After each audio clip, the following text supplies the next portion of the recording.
Over the 20th century, North American cities became bastions of car transportation. The highway network connected downtowns to suburbs and made intercity travel a breeze. For some, life got better. For anyone who lived in the way of highways or who wanted more nature, accessibility, or a viable alternative to motor vehicles, they were left with few options. Some cities in North America have found that returning areas to nature and giving communities greenways helps give people back something different. A greenway is meant to connect you to many things. That includes getting you outdoors and connected to nature.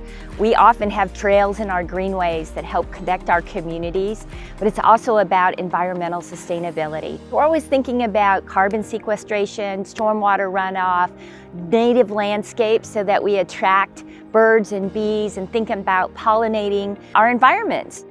I think it's a number of different benefits for communities, including physical and mental health, connectivity, opportunities for alternative transit, and just recreational. One of the things that we were challenged with as the population of the region, and especially of our central core, was the disconnection of our communities and not being able to just go from place to place and feel safe. With the greenways, it provides a safe alternative where you feel as though you're in an environment in which you can actually walk, bike to these individual spaces without feeling like you're in abandoned areas and things of that nature. Greenways seemingly help solve a lot of problems for communities to expand their public benefit while increasing long-term solvency for cities. However, as is tradition when it comes to public infrastructure projects, not everyone benefits equally. When I think about things that have been done to us, I think about highways coming in and destroying Black communities. When I think about things that they've done for us, I think about high-rise apartment buildings. You know, we didn't ask for that, but they're like, okay, let's build these for them. But to participate with us means to ask us, what do you want? What do you want in this neighborhood? What do you want in this community? And that's what we need to see more. So one of the outcomes of early urban planning in the 60s, where highways bisected communities, in some cases wiped out neighborhoods. One of the things we want to do with a greenway is think about the future of our communities and our cities. Greenways represent some of the best aspects of an enriched community and present specific opportunities in developing a place that can truly benefit all. In St. Louis, Great Rivers Greenway is working to make the entire city not just more green, but more connected and livable. As a public agency, Great Rivers Greenway collaborates with hundreds of partners and communities to make 128 miles of greenways possible.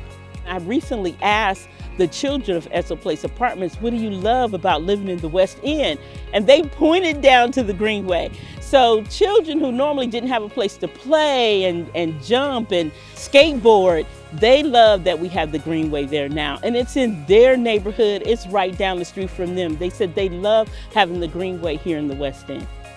So GRG has taken a number of different routes of being able to fund greenways, from its regional tax that provides some base funding, to federal matching grants, to unique public-private partnerships like they're using with the Brickline Greenway, where several institutions came together to work directly with GRG and bringing together an international design competition as a basis for the growth of the Greenway. I think they're always open to looking at collaboration and unique partnerships. The whole point of this is really to get people connected. The vision for the St. Louis region of the future can be bright. By centering community development and input, Great Rivers Greenway is helping to not just do better for people underserved in the St. Louis region, but preparing for what the future of change might look like. One of the most important things that we can do when building a greenway is listen to the community. We won't be successful if we are not engaging with our residents and listening closely to what their needs are. And that's really what greenways are about, because we're connecting people to each other and to the outdoors. So for instance, here in Trojan Park, we heard from the community how important it was to have a park, to have a gathering space where families could be together. So we invite you to get outside and enjoy the greenways, because greenways are where it happens. To learn more, contact us today.